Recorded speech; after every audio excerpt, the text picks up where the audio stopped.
కార్యక్రమం వంట వరకు పెట్టేసి అన్నదాన కార్యక్రమం పెడతామనేది అనుకుంటున్నాము. అందరూ వచ్చి ఈ దేవుడి ప్రసాదాన్ని ఆరగించి దేవుడి దీవెనలు అందుకుంటారని కోరుకుంటున్నాం. ఓకే ఓకే, మంచి స్పందన, మంచి సూచన ఇచ్చాము మాకు, చాలా thank you.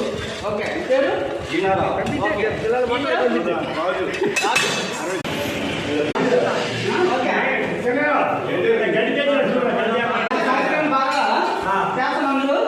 Ramarao Bandhu YouTube channel.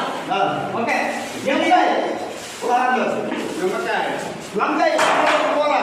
Okay okay